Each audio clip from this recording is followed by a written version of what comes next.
with you, Engineer Kinani Sam. You know, what do you have to say about this? Because I know you're an instrumentation control engineer. About the fact that there's a call. First, let's actually get your opinion on the fact that we'll be having controversy surrounding this particular project, the Lagos-Calabar Coastal Highway, from the bidding of the project to the awarding of the contract and even the payment and money spent so far. The 47 back to 30 kilometers, you know, of the, well, let's say, commissioning that happened sometime also. And the fact that the minister is already spitting fire whenever question is being asked about how much Nigerians have spent on that project thus far. Just help us actually work around this and also tell us what does this call from Vice President Atiku Abubakar present. Yeah, thank God that somebody like Vice President Abubakar is the one that is bringing up this, who has been in governance, he's been the Vice President, and he's held so many positions, so he understands how costing is being done by government. So for it coming from him is a good one. And another thing that gives us concern as Nigerians is the agitation of the minister whenever they ask him about the cost of this project. Again, if you look back, the first part of the project was fully funded and paid for even before they started construction, which is the Lagos aspect of it. I think the first few kilometers of that road completely paid for ahead of time. But the question that comes to our mind is that coastal highway as important as any other roads that is becoming a death trap to Nigerians? And we are spending so much money on the coastal highway, whereas if you go to other federal routes, highways in the country, there is no way. You can't just pass. I drove from Owerri a few days ago to Port Harcourt, and if you see a section of that road is completely gone. Vehicles cannot move. Everywhere just sliding. In fact, you see trailers parked by the side of the road. They can't pass when there is rain. And we are talking about a road that people have not started using. Why not focus on the one that we are using now and move people around and move goods around before you come to put down humongous amount of money in a coastal highway? And by the way, how many states are those is that road serving? Basically, from when they started, it was just supposed to be between Lagos and Calabar. Yes, I know other people can use that road to ease their movement to Lagos, but there must be something that is pushing them towards that road. And we were made to understand some times ago when the cost of that road was compared with similar road in other parts of other countries with the same amount in dollars, of which just 1 kilometer of that road can make about 5 kilometers of similar road with similar terrain in other parts of the world. So the truth of it is that we are already aware this government is just about making money. Otherwise, a minister, when asked the cost of a kilometer of that road, should have instantly be able to tell that this road can cost this amount of money. He is an engineer and he knows in engineering when it comes to costing, basically you put everything together.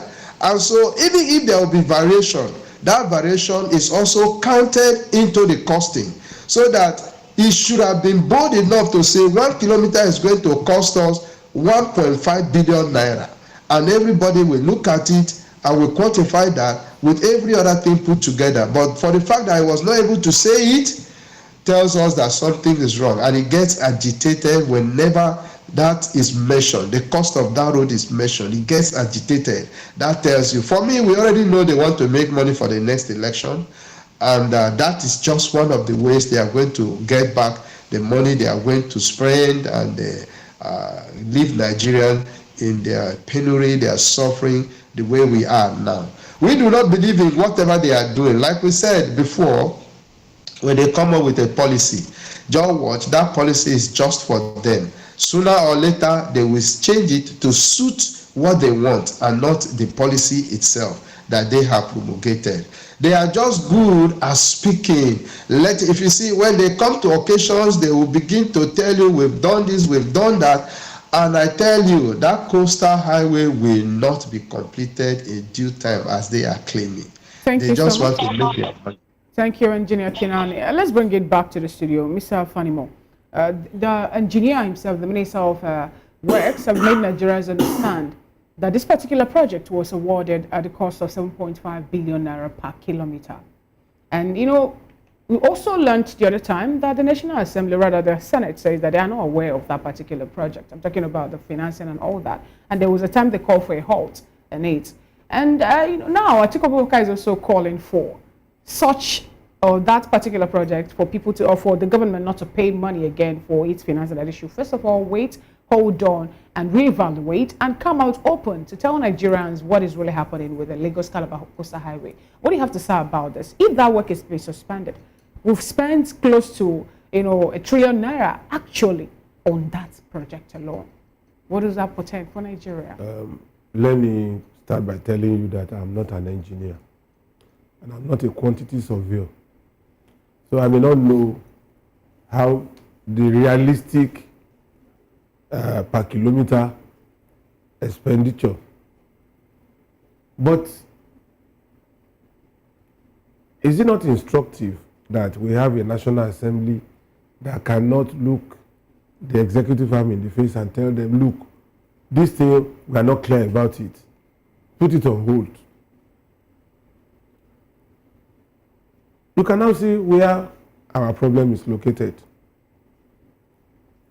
How can, I am not aware of this, but if it is true, how would the legislative arm of government allow extra budgetary allocation that was not brought to the floor of the House? And this extra budgetary expenditure is being carried on without the backing of the legislature. These are anomalies that is still the devil in our democratic experience. But for me, when you want to stand in opposition,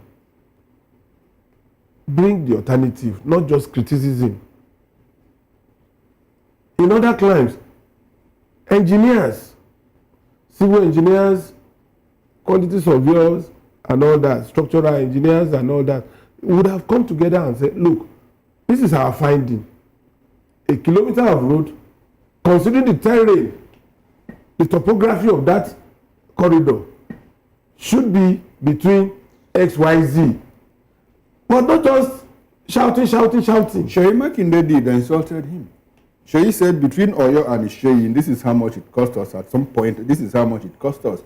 They said, you are not my mate. So? No, Sheyi Makinde That should have been a good thorough job. Shouldn't that be have been a good take-off point? You know, that's what I'm saying. Okay. Sheyi Makinde started well by giving example of his terrain.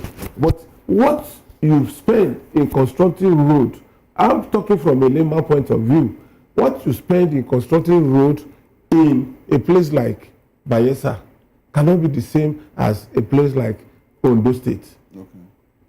And the same thing for your state. But Makinde, in fact, I listened to him. That was the ideal opposition that would have expected from these people. Makinde did very well by saying, okay, I may not have traveled this corridor, but in my state, where I superintend over, this is the cost of a kilometer road in my state. Then anybody that wants to challenge this government should have gone ahead to that corridor. Look at the texture of the soil and the terrain. All right. And at that point, I think the issue Nigerians had with Devo Mahi was that he said they shouldn't ask him because that the 100 kilometers added to it, you know, had actually not been planned. It was just off the record thing. We are going to add 100 kilometers. We are going to reroute. Now, instead of him to say, I don't have the records now, but I can provide it later. He went about saying, look, you don't ask me this or that, average cost and all of that. He turned around to say it is 7.5 billion naira a kilometer. Now, the question is, shouldn't Nigerians ask? Shouldn't they have asked? You see, I watched that interview over and over. I think at a point, Umahi was a defensive listener. Okay. And he already had a mindset on the personality of the interviewer. The anchor. So he was not ready to give him, he was already combative. But he forgot at some point that he was not addressing the interviewer, but he was addressing Nigerians. So it was, in some other engagements in future, I think he needs to get his communication right and make sure that you look beyond, get some level of maturity to look beyond the interviewer, no matter how nasty an interviewer is. Talk to Nigerians. That's why if you go to court, if a lawyer asks you some funny questions and you want to attack him, you say, no, please face the court. It's not me. So you shouldn't have faced the interviewer, but face Nigerians and give them the correct answer. And of course, like you said, if you had said, for now, I can't place my fingers on this record, but maybe some other time, and maybe at another forum, or in the next 24 hours, I'll provide. Go to the ministry website and see. All right. I mean, it would have been well, I would like this question to go to Don Bean, and also I would like reactions from Engineer Kinani. I'd like reactions to this question. Now, in 2024, Minister David Umahi did put out a figure that the kilometers, each kilometer will cost, and it was 4 billion naira per kilometer. That was the figure that he put out in 2024. Now, right after that interview and the backlash that followed, another figure of 7.5 billion naira was put out. Basically an estimate of, okay, if we construct a road on land, 4-lane roads, and then 6-lane roads, this is how much it will cost if we attribute it to the 6-lane road, we are the 6-lane coastal highway, and the rest. Doesn't seem like an accurate figure, just something put out there to quail the temper of Nigerians. But Luckman, let's talk about the attitude of public office holders where they don't feel accountable. How did we get to this point where public office holders in Nigeria feel, look, don't ask me how I spend monies. Just, don't bother. How did we get here, and how can we get out of it? The way in which we got here was by having a system that allows people to seemingly force their way into office without really being voted for. And as such, there's no fear of the people. It's like having a boss that can't fire you. I mean, you'll do whatever you like, right? So that's the situation we have here, because they know that so far it's been condoned and they're going to get away with it. So, yeah, they go ahead. Like the minister's attitude was terrible during that interview that recently went viral, where he couldn't answer the question when he was asked how much a kilometer of that road would cost. From day one, quite honestly, if you look back, there's been red flags around this project, really, right from day one. I wouldn't even call it a red flag. I would call it a crimson flag. That's the deepest shade of red that there is. And that's because from the get-go, the bidding process that should be normally followed wasn't followed. That was the first red crimson flag. And then after that, we had the whole issue of the diversion of the road to take another route apart from the earlier planned routes, and all those shenanigans that came up. And now we have this. Nigerian officials often feel that they should not be questioned. And like I said, the reason for it is because the manner in which they get there in the first place doesn't really have to do with service. So they're not the servant as they should be. They are the master. So when you ask them a question, they say, "Hey, uh, you little reporter, how dare you? You're too small to ask me this," and that really shouldn't be, All right. because in where things are done properly, for someone who's a public office holder to say that, that should end his career, quite frankly. But around here, as we've seen time and time again, it really doesn't. And then back to the cost of these things. I remember I was talking to somebody a while ago, an insider, who pointed out to me that the stadium, the national stadium in Abuja, the amount of money that they used to build that stadium in another country, in Japan to be specific, they built three with that same amount of money. I'm not an engineer. Maybe a good engineer here is more in a position to know how much a kilometer of road construction should cost. But 7.5 billion, even as a layperson, quite frankly, it sounds quite ludicrous to me. And then the minister should have been able to answer that without getting defensive. You can liken it to a case where old people start to fidget when dry bones are mentioned. So when they ask you the cost, because there's something behind the curtains that you don't want people to see, start to get defensive and start to lose All their right. temper. Yeah, thank you very much, Luckman. Engineer Kinani, now, I would like you to react to that. How did we get here and how can we get out of it? And also, would it be right to say, if you look at a few things, would it be right to say that construction has become an SPV for movement of funds in Nigeria for government officials and government of the day? Either Yeah, state thank government you. or federal government. Yeah, in addition to the fact that our public officers are not ready to serve in this country, you also find out why they are able to go free with what they do is because the state and national assemblies that is supposed to act as a check to them do not do their job, do not investigate them, do not actually do their over functions and activity duties. So because of that, once they've been able to make money, they only call the state and the National Assembly and dish out a portion to them. So because of that, they are not ready to serve. They are just ready to make money and share it among themselves.